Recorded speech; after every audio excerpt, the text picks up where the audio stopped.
안녕하세요. 동경타워입니다. 대한민국 자유민주주의를 지키는 제1협회인 한자협은 2020년 9월 15일 인천 상륙작전 70주년 기념 행사에 참가할 예정입니다. 70주년의 기념일을 기리고자 미군에게 감사장 전달 및 트럼프 대통령 재선 응원을 위한 시가 행진도 진행할 예정입니다. 한편 대한민국을 사랑하는 모임인 대사모에서도 같이 참가 예정이며 참여를 원하시는 분은 9월 15일 12시 신주쿠 오쿠보 도우리에 있는 엄니식당 앞으로 오시기를 바랍니다. 기념 행사 참가를 위하여 차량을 준비하였습니다.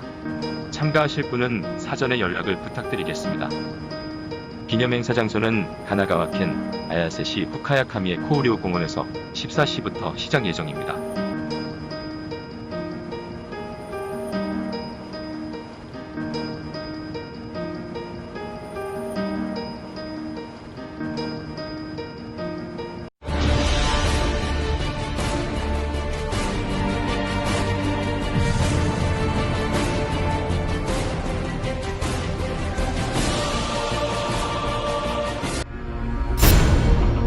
작전명 크로마이트. 극비리에 준비된 이 작전에 따라 1950년 9월 15일 새벽 2시 261척의 함정과 7만 5천여 명의 병력이 인천 앞바다에 포진했다. 풍전등화의 전세를 반전시킬 마지막 희망이었다. 성공할 수 있느냐 없느냐 이 문제보다도 이 작전은 반드시 성공해야 된다. 세계 전사에 유례없는 성공 확률 5,000분의 1의 상륙작전. 아무도 성공을 장담할 수 없었다.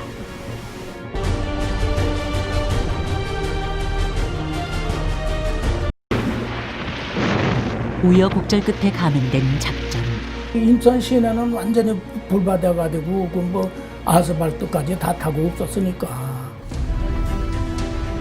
우리가 알고 있듯 결과는 대성공이었다. 그러나 이 작전에는 원래 4개의 안이 있었고 인천으로의 대규모 상륙은 차선책이었다.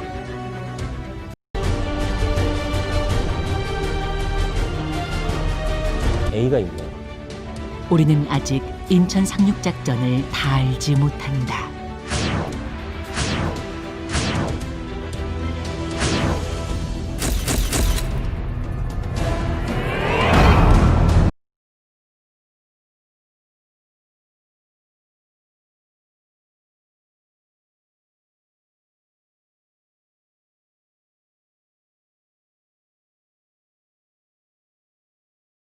인천 상륙작전은 한국 전쟁이 한창이던 1950년 9월 15일 유엔군 사령관 더글러스 맥아더의 주도로 진행된 상륙작전이다. 이 작전에는 7만 5천여 명의 병력과 261척의 해군 함정이 투입되었다. 2주 후 유엔군은 서울을 점령하게 된다.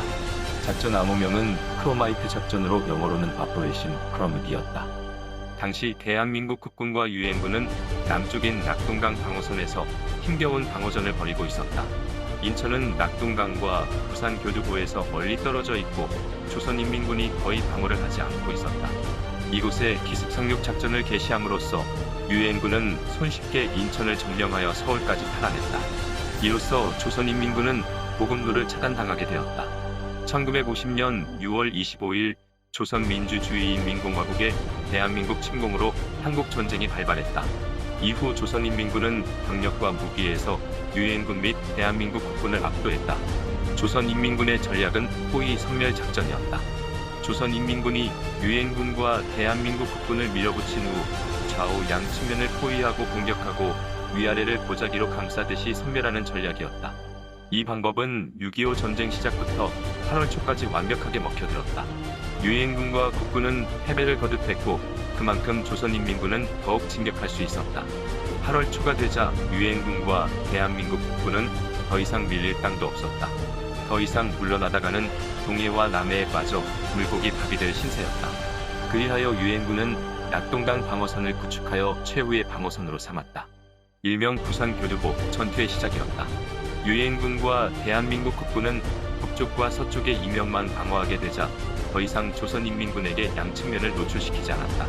조선인민군은 이제까지 재미를 봤던 포위, 섬멸 작전을 쓸 수 없게 되었다.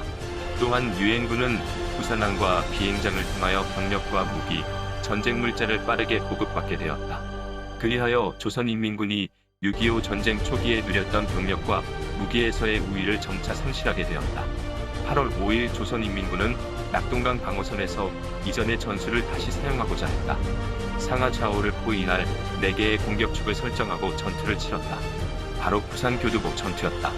마산과 낙동강 일대, 대구, 칠곡 등에서 격전이 치러졌다. 포항에서는 대한민국 국군이 조선인민군 세계사단을 포항 전투에서 격퇴시켰다. 조선인민군의 공격은 유엔군과 대한민국 국군에 의해 효과적으로 저지되자 조선인민군의 8월 공세도 시간을 끌게 되었다. 이제 조선인민군의 전략은 6.25 전쟁에서 더 이상 유효하지 않음이 드러나게 되었다. 8월 말이 되었다. 조선인민군은 공격을 오래 지속하기가 어려웠다. 대다수의 부대가 커다란 병력 손실을 입어 효율성이 크게 감소한 상황이었다. 조선인민군의 상황이 이러함에도 보급 또한 제대로 이루어지지 못했다. 식량, 무기, 장비 등 모든 면에서 물자가 부족했다. 그러다 보니 기존의 병력을 대신하여 투입된 병력들의 사기도 저하되어 있었다.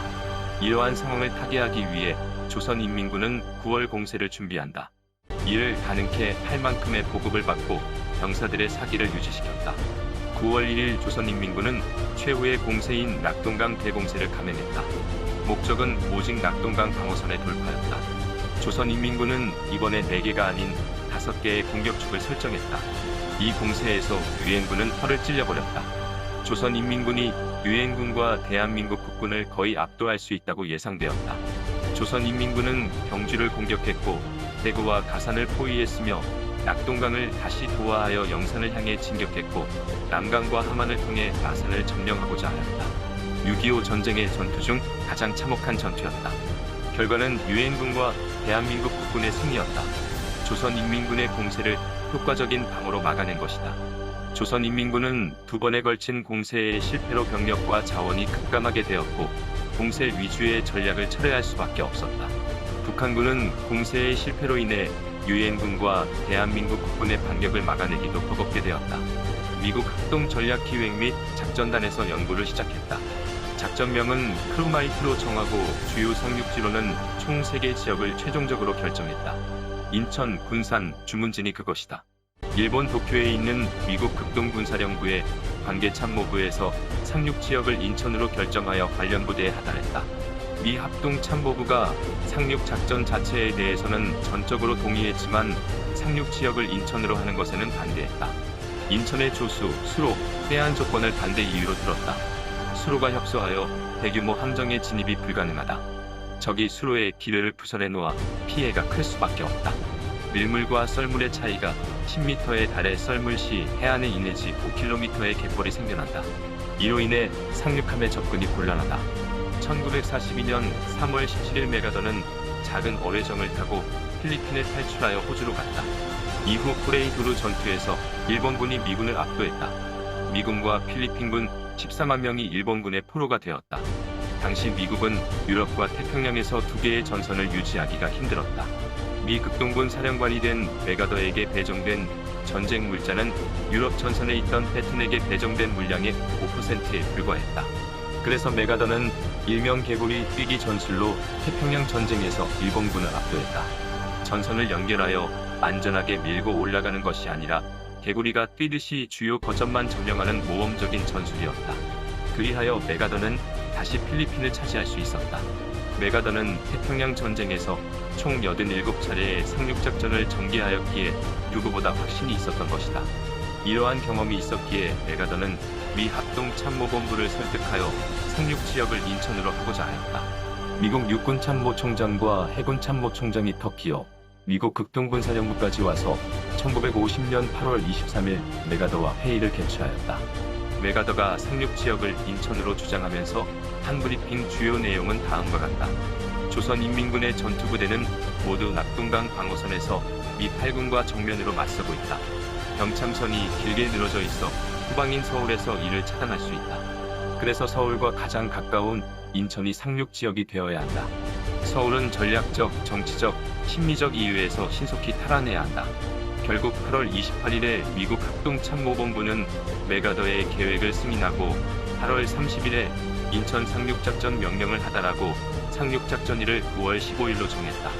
낙동강 전선에서 유엔군과 국군의 반격이 시작되었다. 이어 9월 13일 더글러스 맥아더 유엔군 총사령관의 명령에 의해 인천 상륙작전이 개시되었다. 미국의 제임스 도일 해군 소장이 유엔군 해군사령관으로서 작전을 지휘했다. 동원된 군함은 한국 15척, 미국 226척, 영국 12척, 캐나다 3척, 오스트레일리아 2척, 뉴질랜드 2척, 프랑스 1척, 조합 261척의 대선단이었다. 13일부터 맹렬한 함포 사격이 시작되어 이틀이 지났다. 15일 에드워드 알몬드 장군의 지휘 아래 대한민국의 100인역 대령이 합동으로 상륙작전을 수행하면서 유엔군과 대한민국 국군이 인천에 진입하였다. 인천 상륙작전이 성공하자 김일성은 다급해졌다. 민족보위상인 최영권을 서울 방위사령관으로 임명하고 약 2만의 병력으로 투입시켰다. 서울에서 최후의 저항을 시도했다. 그러나 20일에 유엔군 수색대는 이미 한강을 건너 서울에 침투해 있었다. 23일에는 대한민국 해병대와 미국 제1해병사단이 현재 서울특별시 서대문구의 안산을 점령했다. 다음 날 한강을 도하하여 마포를 통하여 시내로 돌입했다. 25일에는 대한민국 국군 제17연대와 미국 제7보병사단이 현재 경기도 과천시 관악산 방면을 통하여 한강을 도하했고 서울의 남쪽으로부터 시내로 돌입 해병대와 맹렬한 협공으로 가했다. 조선인민군은 시가전을 치르려고 했으나 병력의 대부분이 선멸되어 서울에서 퇴각할 수밖에 없었다. 9월 28일 제2차 서울 전투로 서울 탈환이 이루어졌다. 현재 서울특별시 종로구 경복궁 자리에 있었던 중앙청 첨탑에 다시 태극기가 개양되었다. 금년이 6.25 전쟁 70년으로 인천 상륙 작전 70주년이 되었습니다. 그러고 보니 벌써 저의 나이도 70살이 되었습니다.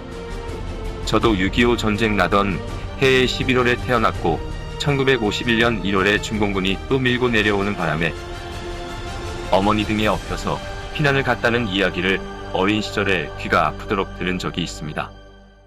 이번 미국 대선에서는 반드시 트럼프가 당선이 되어야 하겠습니다. 트럼프의 당선만이 중국의 시진핑을 처단하고 중국 공산당을 해체시킬 수 있는 유일한 길입니다. 중국 공산당은 트럼프가 말한 그대로 세계 평화의 악의 축입니다. 따라서 중국 공산당과 시진핑이란 악의 세력을 무너뜨리고 저 극악무도한 중국 공산당의 통제하에 시름에 젖어 살고 있는 티베트, 남몽고와 위그르 민족들도 해방이 되고 자유를 찾을 수 있으며 북한 공산당 치하에서 억압을 받고 있는 우리 북한 동포도 해방의 날이 될 것입니다. 또한 자유 대한민국과 미국이 힘을 합하여 북한을 접수 통치한다면 그의 숨은 재앙과 전대협의 주사파를 전부 소탕시킬 수 있는 절호의 기회가 될 것입니다. 우리 모두 9월 15일 화요일 인천 상륙작전 70주년 기념 행사와 트럼프 대통령 재선 승리를 위한 대행진에 동참합시다. 감사합니다. 구독과 좋아요는 저의 동영상 편집에 큰 힘이 됩니다.